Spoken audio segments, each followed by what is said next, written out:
Hello and welcome to our fourth vodcast from the largest arts festival in the world. Let's kick off with a look at an unlikely subject for a new musical, mental health.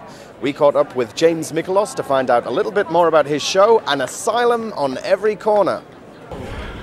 The show's called An Asylum on Every Corner, and it charts through flashback and monologues the lives of three mentally ill patients. The whole show deals with misconceptions that the public have with regard to mental illness and stigmas and prejudice and so forth.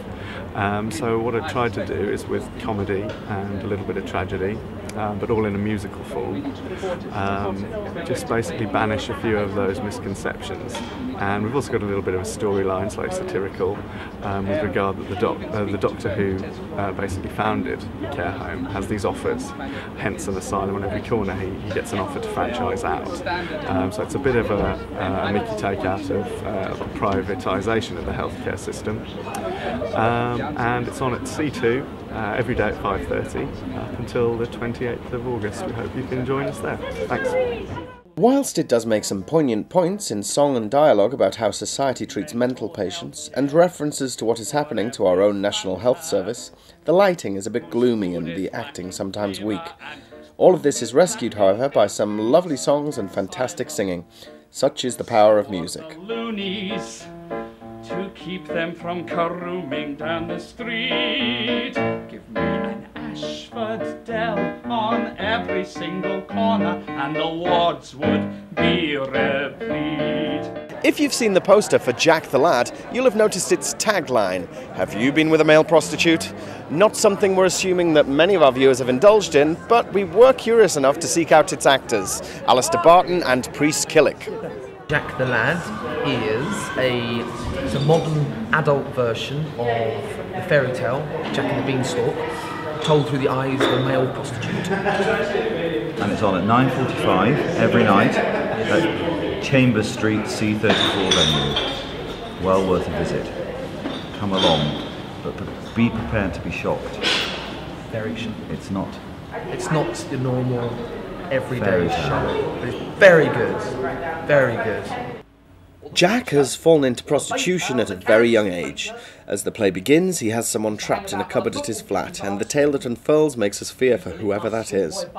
Barton is menacing and sympathetic as he tells us what is essentially his life story from deprived childhood to being trapped in his present situation.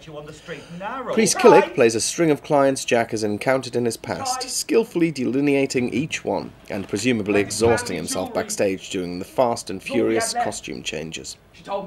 Harris is a stylish writer, often lyrical and moving, but the less is more principle would benefit actors and audience alike.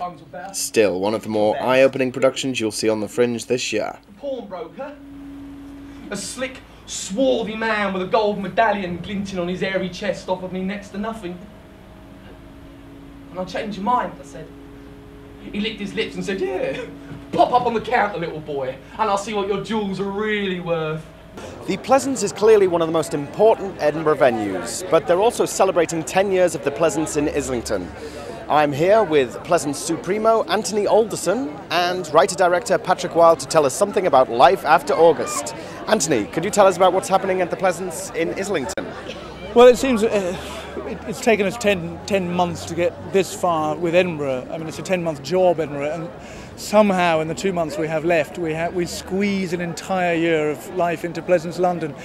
It's very similar. It's a little courtyard. There's a lovely cafe, 2 glorious theatres, and we come back from Edinburgh in August straight into an autumn season. It starts with First Rung Theatre Company doing a brilliant production of Romeo and Juliet, and then we're absolutely delighted to have Patrick and Tim Rice with Blondel for 6 weeks. Well, we're delighted to be coming to the Pleasance as well because it's the perfect space for this show. Very briefly, Blondel was a show that Tim wrote with Stephen Oliver in 1983. I saw it then, I thought it was wonderful. This will be the first time it's been on the professional London stage since then, and Tim is actually reworking a lot of it, so it's effectively brand new material from Tim Rice for the first time in a long time for the stage. He's obviously done all his film stuff. It's kind of pop idol in the 12th century. It's about a young musician who wants to be famous and kind of learns lessons in life that actually are more important things than fame. and it's set during the Crusades, so it's kind of about a dodgy war in the Middle East. So a lot of it's very relevant to today. But the main thing is it's fun. I think lyrically it's absolutely fantastic. I think it's some of Tim Rice's best work, and Stephen Oliver's music is beautiful as well. It will work superbly in the Pleasance space. It's just the right size, and it's on at Christmas. So it starts November 21st and runs to December 31st. Yeah. So it really is an alternative to pantomime, and should be great fun. We can't wait. Thank you, Anthony. Thank you, Patrick. We'll be looking forward to what the Pleasance in Islington has in store for us. Back here in Edinburgh, the Pleasance is playing host to a show called God's Pottery. We caught up with Jeremiah Smallchild and Gideon Lamb over from America to tell us more about their show. Hi, we are God's Pottery. My name is Jeremiah Smallchild. I'm Gideon Lamb. Hello. Hello. And we're doing a show at 4 o'clock at the Pleasance Beside. We're over from America, and we're here to raise awareness for a boy named Levert. Yes, a wonderful boy from Harlem, which is a very urban part of town in New York City. Very urban. We are a Christian acoustic duo, and we like to sing songs about the issues that today's youth are struggling with. So our show is going to have lots of songs and lots of life lessons and skills, but really we're here to do something a lot more important, and that's change this sick young boy's life. Because we really think if we can get enough people together, we can change anything. Sitting at the mosque and you're feeling lost, all this talk of the great jihad. What's that? Your knees are sore from kneeling on the floor and you're starting to question your God. You read the Quran to hear what your man Muhammad had to say. But it's a lot of yap and you can't take a nap. You gotta pray 5 times a day. 5 times? What? So you make a bomb from the book of John and some grace you kept on ice. Throw in Christian love from the man above. That's Jesus. And you build yourself a brand new start with Christ. A brand new start with Christ. Boy, that sounds mighty nice. Come find your joy with the heavenly boy in a brand new start with Christ. And again, sadly, that's all we've got time for on Broadway, baby. Join us again for more news and reviews from the Edinburgh Fringe.